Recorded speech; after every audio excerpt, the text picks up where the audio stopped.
Hello, everyone. Welcome to Developing Palates. I am Aaron Loomis coming to you from the Drew Estate studio. With me today is Jiunn, Lou, Seth, Geis, John McTavish. How you guys doing? Doing well, man. Well, since you asked, I had a day today that could only be described as the kind of day that like country western singers write songs about. And I was like, how much worse is this day gonna get? And then I was It'll looking get on worse. I was looking on Facebook and they had the Facebook memories. And it reminded me that in 2019, on this day, I was flying back to the Dominican Republic, and it was just like I had like 15 things that happened in succession. I was like, maybe December 6th is cursed. Maybe it's just cursed for me, and that's just how it's always going to be. So, All right. Wait, so there was a bad memory with you going back to the DR? coming back from the DR. Yeah, I had. This yeah. isn't when you were sick when we No, were no. there, was it? No. This is when I came back from visiting a cigar company, and literally everything that could have happened on that trip, short of a mechanical failure and a flight cancellation. I joked that I was two things short of my flight bingo card because that many things happened that day. That sucks. Yeah. Have a good day, I man. thought you meant like personal, like you It got is sick. personal, dude. Well, it is personal. Well, yeah, I It was a mean, it's disaster. bad things flight-wise. happen to What'd me. you like? Yes, bad things happen to me. Oh, Yeah, Oh, so I'll you tell you just- afterwards in the green room because it's pretty funny. you shat out of your penis or something. I don't know. That was the Davidoff trip, but it wasn't John who did that. Always pack Imodium, folks, Yeah. Or eat the yucca root. or eat the It's yucca root. just- That's this right. is just amateur stuff by some of these people. All right. Okay. So today we are talking about the Joya de Nicaragua Antaño Gran Reserva GT20. The cigar is a Toro 6.25 by 52. Comes out of the Joya de Nicaragua factory in Nicaragua. Wrapper is Nicaraguan Corojo Oscuro. Binder and filler are both from Nicaragua. Price point is $9.50, and the cigar was released in September of 2021. So with all that out of the way, June, what was your overall experience like with this cigar? Not good. This was a very big letdown. I got a lot of char. It was just like char on char on char over char with more char. It was so like Starbucks, right? So you think about Starbucks. What is Starbucks good about? Starbucks good about being consistent, but they're good about being consistently bad because all their coffee has this.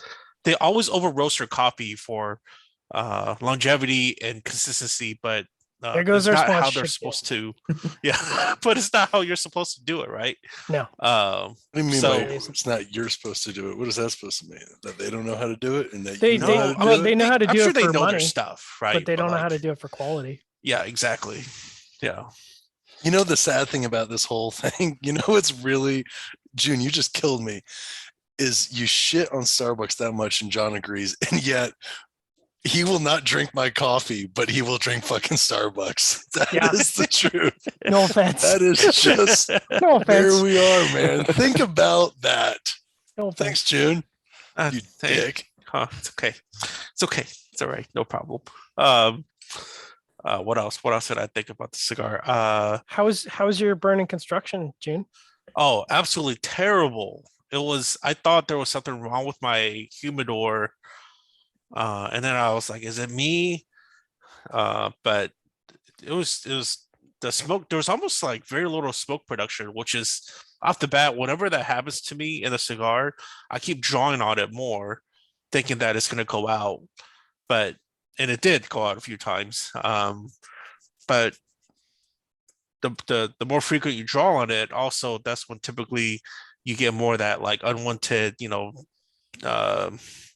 char buildup, that kind of that tarry, kind of a nastiness, the ashy aspect of things. And I got it all out of the cigar. So man, this is weird. The Hoya is not like this typically, but this was not an average cigar per se. This was just flat out like disappointing and should have never been released. What does this GT20 stand for, by the way? Do you guys know? It's I think the 20 year of Antaño or something like that, I think. Wow, this is a limited run, 20-year Antaño. I think it's supposed to be something like that, right? Jeez. Maybe wait for 25. Maybe we'll skip 20, do GT25. We could do that too. GT21 might have even been an Yeah. improvement. I don't know Call it about 21. GT Go straight to 25. They call it GT78 if they knew the truth. Oof. Okay. All right, Seth, what were your thoughts on this cigar? Listen, mine wasn't.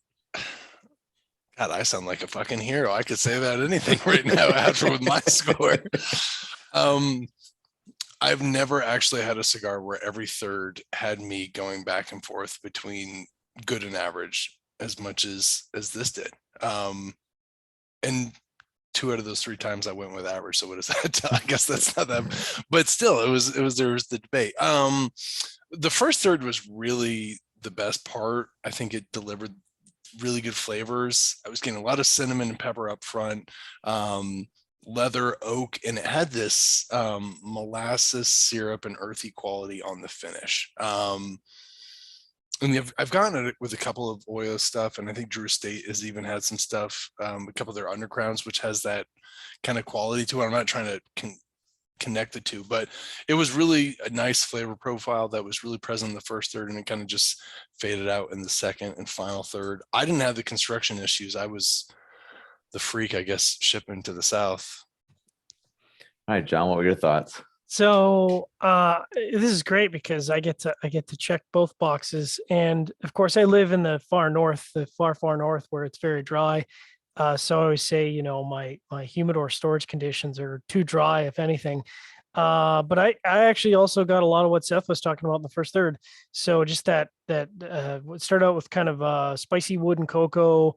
And then this, what I describe it as like a syrupy sweetness, like a really sticky molasses type sweetness. So I think he said molasses.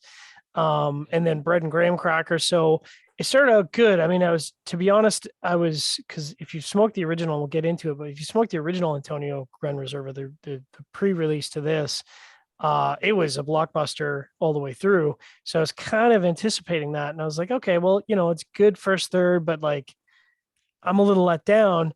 And then, like Seth said, the second third, I was vacillating between good and average. I'm like, well, if it's good, I should just write good, but it's not. And like, I feel bad about writing average, but like, it's pleasant and it's enjoyable, but it doesn't really move the dial. I mean, it was baking spices and wood and a little bit of graham cracker here and there and some sweetness. And I'm like, well, it's okay. But that lovely syrupy sweetness that I think anchored everything kind of really fell off. And then the last third was just kind of bread and wood. And I was like, okay, well, again, it's pleasant, but like it doesn't move the dial. And like Jiunn said, I felt gaslit by the burn because I was like, have I forgotten how to smoke a cigar? Am I drawing too short? Am I smoking too short? Like, what am I doing wrong? I had 4 relights. And the reason this is so bizarre, and we'll get into it later, but like for a Hoya cigar, I was like, that's not right. So I'm like, it's got to be me because it can't be Hoya. I've never had that with Hoya. So I was like, what is going on? Draw was pretty decent, a little on the resistance side, but not crazy. Yeah. So pretty disappointing average experience considering what I was expecting. Aaron, walk us through your experience. Yeah, for me, the flavor profile started with toasted wood and baking spice, and that kind of quickly transitioned to black pepper. Second third saw the addition of a chalkiness that sat up front with the wood. Final third saw the chalkiness drop back and then some dry earth join in. Construction was not on par with what I typically get from Hoya. It just didn't smoke as well as the previous Gran Reservas, as you guys had mentioned. The previous ones were enjoyable, but this one's just a bit flat. Burn issues, I'm sure, probably contributed to that. Let me look and see what my numbers were. Yeah, 3 times it went out. And then I had a decent size touch up in that first third. Yeah, not really great experience there. But yeah, I wouldn't come back to this one.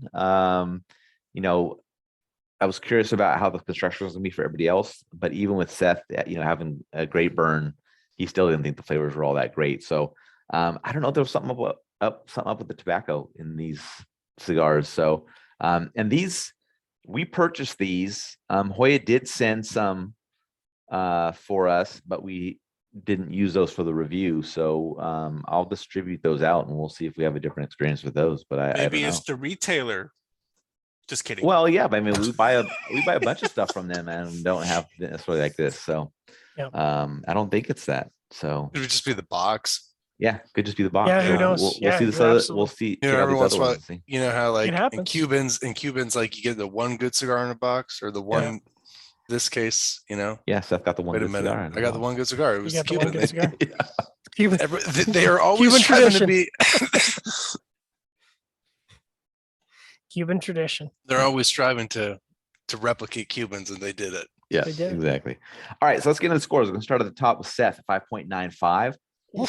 John was next at 5.35. I gave it a 5.10, and Jiunn gave it a 5 even. So Seth had that 5.95 matchup for you. That's pretty rough if I'm at the top of 5.95. So, you know, there's not much positive thing to say out of this, but I will say it made me think of, it didn't seem like this was like a lighter Antaño. And I feel like we've entered in this Opus X area where there's so many different Antaño offerings that you never know what you're going to get. And this was kind of reminding me, think of like an Angel Share when it seemed softer. They're going for more elegant Grand Reserve. Yeah, but they fucked up on getting like the good elegant qualities, but they did go softer. So they're halfway there. So in GT21, I think that's when they'll get it. All right, John, 5.35.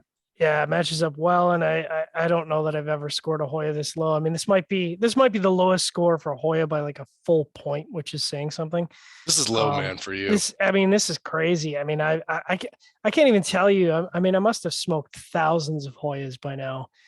Just down in Safari, I've smoked thousands of Hoyas. So this is literally the only Hoya I've ever smoked in my life that burned like this. So it's, I mean, just what a bizarre experience. But you know, as we always say, that the burn is going to, and Jiunn was talking about, the burn is absolutely going to impact the flavor. So it'd be interesting to revisit this and see if it improves. But yeah, man, what a disappointment, especially considering the original Gran Reserva, the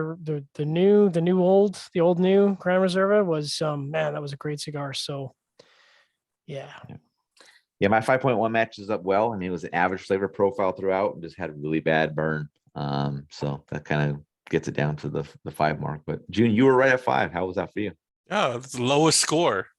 Yeah. John, Seth, Aaron, I was the lowest score. Is that the first time you've ever been the lowest score? No, Probably. no. Oh. He usually cigars that we all like, that I like with you guys, Jiunn will not like. So That's hater. true. It's kind of weird. he doesn't like the Aladino. Remember, he doesn't like the Aladinos. Yeah. Oh, that's true. Yeah. So Yeah. Yeah. Go figure. Yeah. They're This was they're always throwing each other off. yeah. We can't ever be unanimous. But Interesting. when we are, It's well, been we like have 3 one. years. We have one tonight where we're pretty damn close. Okay. This is bad though. Yeah, it's completely like Yeah.